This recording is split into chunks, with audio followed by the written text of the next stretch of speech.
What's going on, guys? Long time no see. So I want to make a video today saying thank you for hitting 1,000 subscribers. It's just something about that comma, when you look at the subscribers and you see the comma, just makes you feel like you finally got there, No, I'm totally kidding. I've got a long way to go. But the first part of this video, I wanted to talk about just how my channel got started. I've never really talked about this before, but basically I wanted just solely for me a documentation of my bench pressing progress, because I was putting a lot of work into it and it was really bad at the start, and I was getting to the point to where I could do a decent amount of reps with 225, yada yada yada. And I had known somebody that sold SARMs at her shop, so I bought it, and I noticed that when I was looking up online, there wasn't really a lot on it. This is the YK11 SARM video that I had.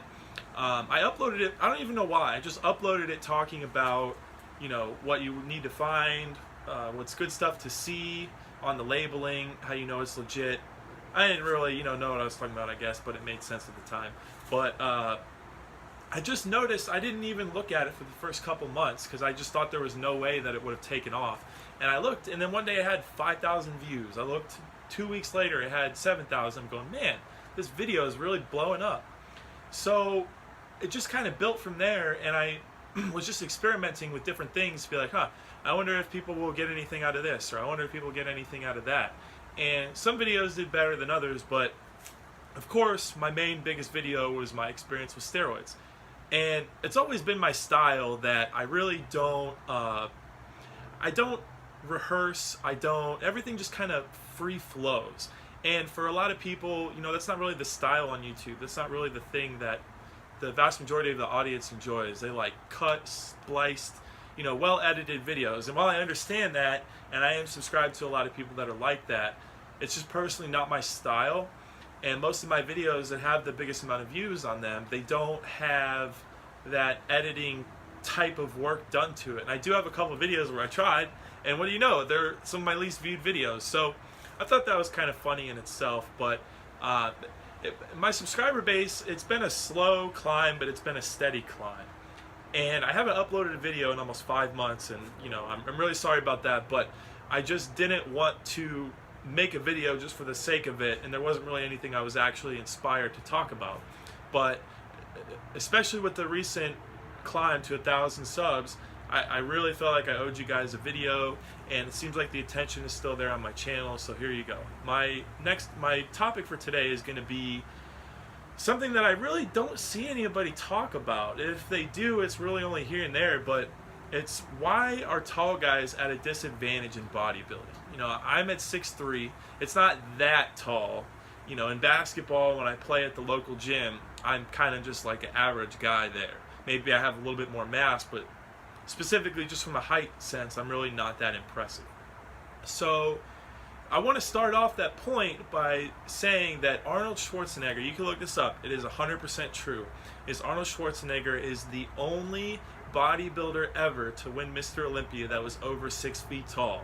He was 6'2", and even still that's not that tall. I'm taller than Arnold by a little bit. But there was a guy that was close that we all know is Ronnie Coleman. It was debatable. Some sites would say he's 5'10", 5'10 and a half. Some say 5'11", but at the end of the day, the point is that he wasn't over 6 feet tall. And it begs the question of why is this? It's not a coincidence, obviously, that over almost 60 something years that bodybuilding has existed from an Olympia sense, nobody over 6 feet tall has won besides Arnold Schwarzenegger. There have been people that were an inch or two off, but my point is there wasn't a guy that was 6'4", 6'5", whatever. Lou Ferrigno is one of the most famous guys that competed that was very tall. Anytime you saw him on stage, it's very evident how much taller and bigger than he was than everybody else. But then you have to ask yourself, how didn't he win? He was huge, he was tall, he brought a fairly good amount of conditioning every time he competed. A famous example is the Olympia, I believe it was 95, where he competed against Dorian Yates. Now, of course, Dorian Yates is one of the greatest bodybuilders to ever exist, mostly known for his back. But you would see them stand side by side, and it was really evident how much bigger Lou Ferrigno was. And it's not like he looked like shit. I mean, he had a pretty good physique. But, in bodybuilding, I've noticed it's really not about just how big you are in both a vertical and horizontal sense. It's really dominated by the horizontal sense of it. And, you know, a prime example is Dorian Yates. He was, I think, 5'9", but he just had such a filled out looking physique that for a while, until he had his bicep tear and just a couple other injuries, he didn't have any weak spots that you could point out that easily. Now, later in his career, he did have started to get a descended gut, and you know, it happens to the best of us. It happened to Ronnie, it happened to Dorian, it happened to Phil Heath. Look at who just lost this year because of his stomach. You know, it's kind of a reoccurring theme. But back towards the taller bodybuilders, even guys that really brought a solid physique. I mean, Marcus Rule, another guy with gut problems, but everywhere else he was pretty solid.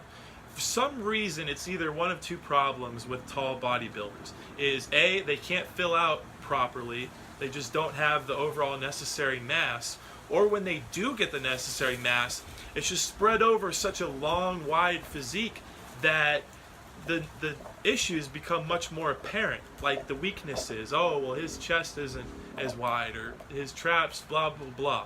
And with the guys that are a little bit shorter, a little bit stocky, everything just kind of fills out better and makes more sense, and you know, everything's much more compact looking, so you know, maybe the weaknesses aren't so apparent. And somebody like Phil Heath, who everybody describes as, you know, he just has this 3D look, he just looks so filled out, everything pops out at you when you look at it.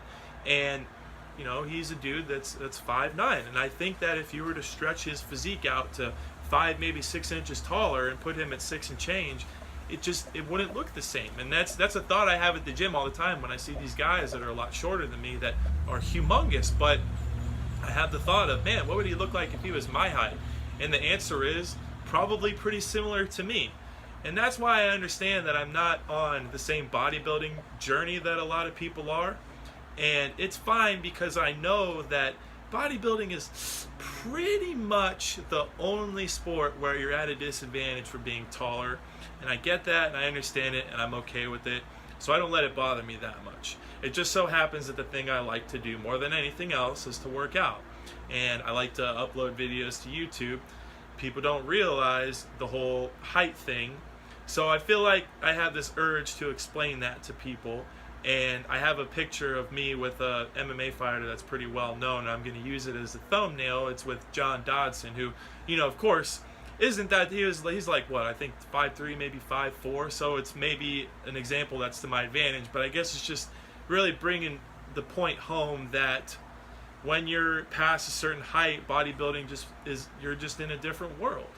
But that's okay, because when I do fill out, if I do, I'll look that much better, because I just have an overall longer look. I don't look like I'm, you know, struggling to try to fit through doors, and it's just more aesthetic, I guess you could say. But the problem is, Olympia's gotten to the point to where it's not really about aesthetics anymore. It was a nice return with the 2018 Olympia with Sean Roden, how, you know, it was his aesthetics that won him the Olympia, was the fact that he got his midsection under control. That was always the thing that was to his advantage, was a small waist, small hips, you know, not that distended of a gut. And the year prior, because of his injuries, he brought a really distended gut. And it's like, well, that was your advantage, bro. So if you take that away, then you're not going to beat anybody from your shoulders, lats, or traps.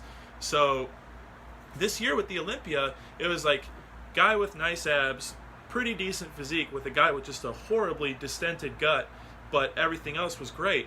And I think we're moving in the right direction, and a lot of people seem to agree that with this change, it's really showing that a physique that is just aesthetically pleasing is going to get the judges more impressed. Now, it really does seem like it runs in cycles, because in the 80s it was really about an aesthetic physique. Like Lee Haney never had a distended gut. He could pretty much always hit a vacuum pose, except maybe in the last year or two of his career. But I mean, the guy's one of the greatest. He has 8 wins. So, you know, it might just be a cycle thing where the bigger people, the mass monsters per se of the 90s and the late and early 2000s with Ronnie Coleman, all of them, you know, hopefully this might be the end of that and we're moving to something new. I just hope this next cycle of aesthetic physiques lasts a little bit longer. I'm a little worried, but we'll see. But thank you guys for watching the video. If you have any suggestions for my next video, I'm very open to it. I read most of the comments. I try to respond to the ones that aren't trolly and you know, offer some sort of constructive criticism. So anything you guys have an idea with, I am happy to run with it, and I appreciate you guys watching. And if you like the video, feel free to subscribe. Thank you.